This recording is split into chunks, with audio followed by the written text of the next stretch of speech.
Hi, we're here to talk about the car seat tax. This is Martin Kennedy, and welcome to Policy Market.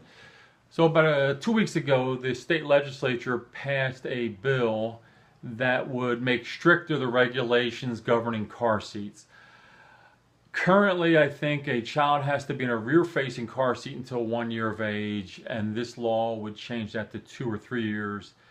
And the old law is a child has to be in a booster seat until 8 years of age, and this law would change it until 12 years of age, unless I think the child is 4 feet 9 inches tall or something like that, which brings to mind sort of a funny visual picture of an officer asking a young lady to please step out of the vehicle so she can be measured. Anyway, the physicians group came out in support of this, as did automakers, and that's not surprising. Why would they be against anything that enhanced child safety and well-being? The legislature passed it, I think, 68-19 in the House and 32-0 in the Senate. When we think about the supply of this policy, again, you can understand that you wouldn't want to be attacked as a legislator for voting against child well-being, child safety.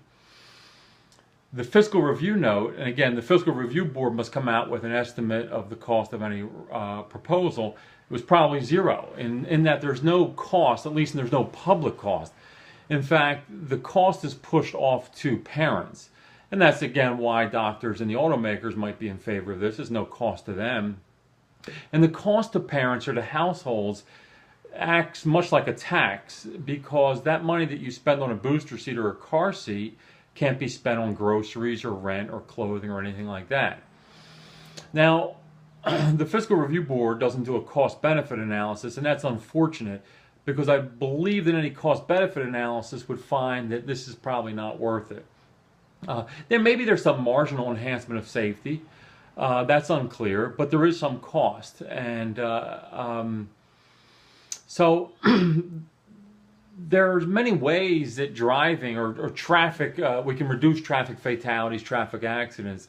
We could set a maximum speed limit of 25 miles per hour. That would reduce dramatically traffic accidents and injuries and so forth. We could forbid left-hand turns. They're more dangerous than right-hand turns, and if you needed to make a left-hand turn, then you would simply make a right and a right and a right and get to where you needed to go. And it sounds kind of silly, but I think it illustrates that, well, things that you might do to enhance safety come at a cost, and we ought to be aware of those costs. Now, some people might say that's a small matter, or that if the life of one child is saved, it's worth it. And again, let's look at that.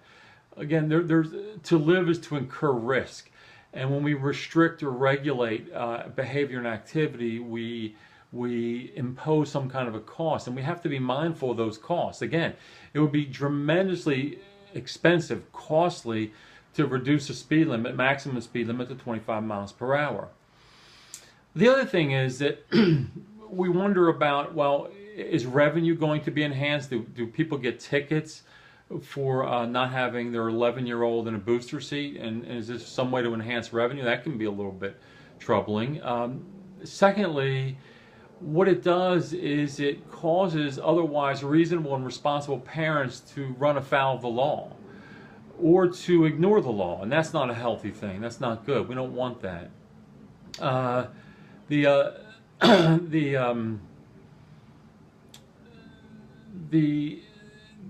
more important thing, though, is that legislators too often, I think, will reflexively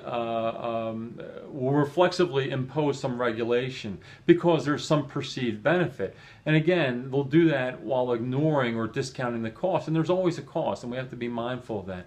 So apparently the bill was recalled just this past week, and so we don't know what we're going to get. But we'll wait and see, and we'll talk about that then. But at least there's a chance that we'll get some good policy out of this, and we'll see.